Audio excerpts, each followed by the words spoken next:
name is Renee and I am a good enough mom. And tomorrow we are moving to our homestead.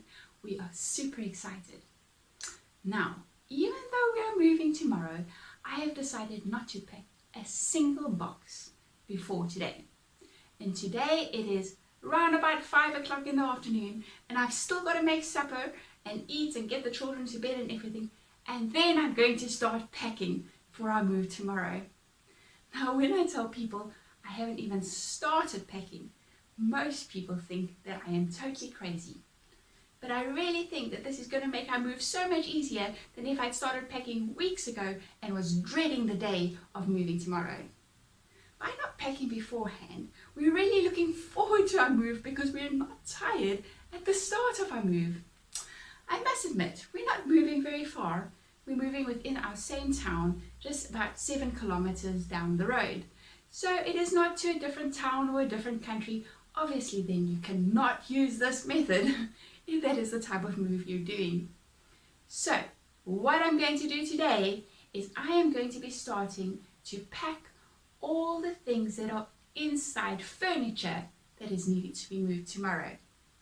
So we are going to be hiring some men that can help us move all the heavy furniture from our old house to our new house. So this evening I'm going to be unpacking those furniture pieces that need to be moved. So for example, bookshelves, chest of drawers, cupboards with games in that can be moved and things like that. Now when it comes to chest of drawers, it is super easy to unpack them because I have decided a drawer is just the perfect box with everything inside. So all I'm going to be doing is I'm taking out all the drawers, we'll pop them in the car, they can take the chest to the new house and we're going to put the drawers back into the chest. So that is easy peasy. So it's just basically bookshelves and 1 or 2 little cupboards that need to be unpacked this evening.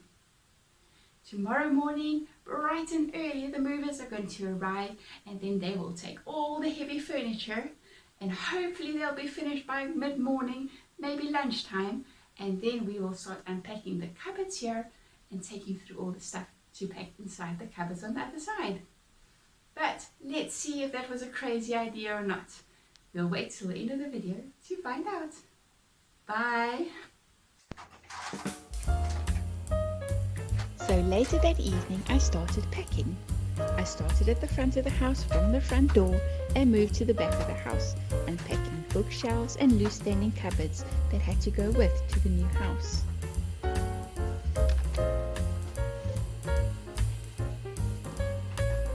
Seeing as we would only be taking carloads and trailer loads of boxes at a time, I decided not to use many cardboard boxes, but rather to use crates that we already had around the house, and suitcases that we would usually use for traveling on holiday.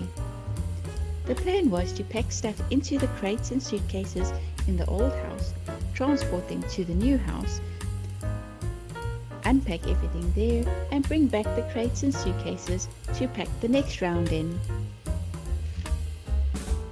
The kids also had to help with packing before bedtime. So where we still had the original toy boxes, they packed their toys carefully into that. But seeing as their toys are usually stored in baskets and plastic crates, it was really easy just to keep them in their usual storage containers and take them just like that into their new rooms.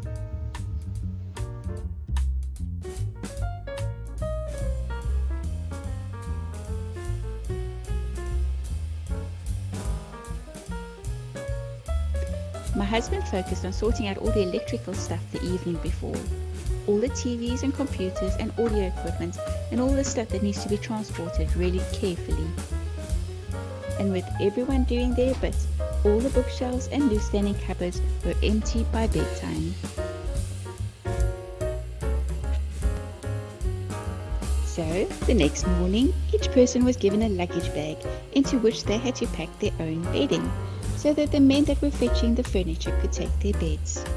We woke up at about 6 a.m. and the removal guys arrived just after 7 a.m. Each child also had to pick up as many small loose things that were lying around to make it easier to move the furniture. We stored all the packed crates, suitcases and bags in the kitchen. We did this so that we could move in and out of the back door of the kitchen to the car easily, without getting in the way of the removal guys who were using the front door. Believe it or not, we were able to pack all of this in one evening and before 7 a.m. of moving day. Oh yes, and there are a lot of things here that are usually in the garage because we had a garage sale the Saturday before we moved. We also unplugged the washing machine and dishwasher before the guys came and remembered to put in the stabilizers to protect the drum and engine during the move. And there goes the first load of furniture. As I said, we were just moving a couple of kilometers, so we just hired a trailer and some guys to do the heavy lifting.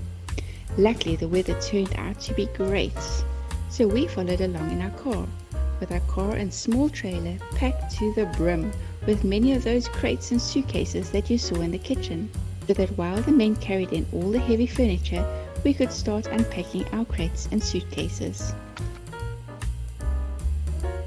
I can't believe it. This is what our new home looks like after just one trailer load of furniture. It's amazing! It already looks like home. These guys are amazing. I'm so thankful for the excellent work they did.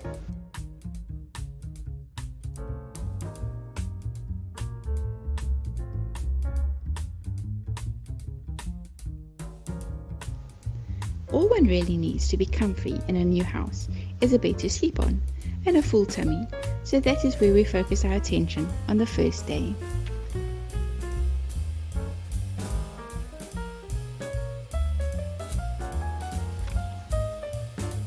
And look who came to check out what we were doing.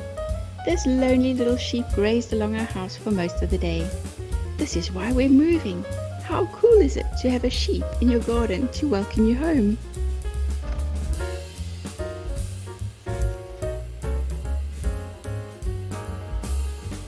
Back to our old home to get the next load, but making sure everyone has enough energy. So having snacks regularly really helps to keep everyone happy.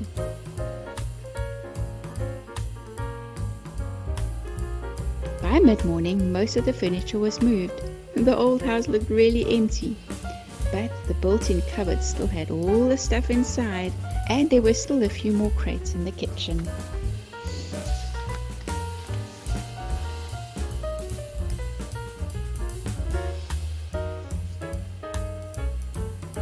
During round 2 for the furniture, most of the bedding was brought across. And like I said earlier, the kids' toys are stored in crates and baskets, so they didn't need to be packed and unpacked, so it was really easy to move their stuff. Lunchtime, another hearty meal and a treat so that no one has a rumbly-tumbly.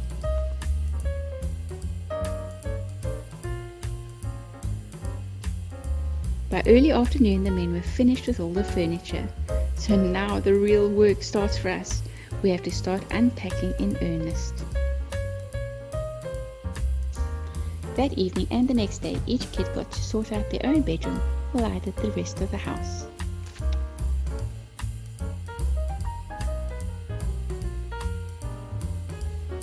For the next week or so, we would drive to our old house with our trailer, and everyone would be given some crates or suitcases which they would fill to the brim and then bring back to our new house.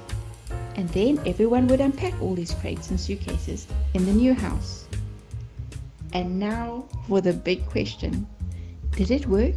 And would I like to do it like this again? And yes, I think it worked great. It meant that everyone was involved and we don't have unpacked boxes in a storeroom somewhere. But there are a few things that made moving like this tricky. Seeing as we were just moving from one house to another in the same town, all our normal activities continued. The kids still had to be at sports and my husband still worked, and we often had guests popping in. So squeezing in a move into one's normal life is really quite tricky. Also, although I really wanted the kids to be involved in the move, it would have been much quicker if I had just done it all myself. And the trickiest thing of all is that we moved from a house with wall-to-wall and floor-to-ceiling cupboards to one that only had a few loose standing wardrobes. So by the time the wardrobes were full at our new house, The cupboards at our old house still had quite a lot of stuff in, and it took a long time to find a space for it all.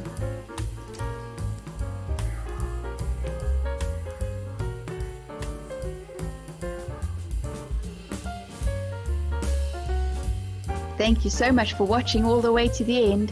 So now for the real deal. So each house has some things to get used to, and an old house even more so.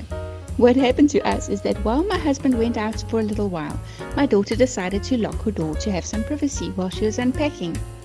But when she wanted to get out of her room, it just would not unlock. Both she and I tried all we could think of, but nothing worked. So it ended up that she just had to carry on unpacking in her room until her dad got home.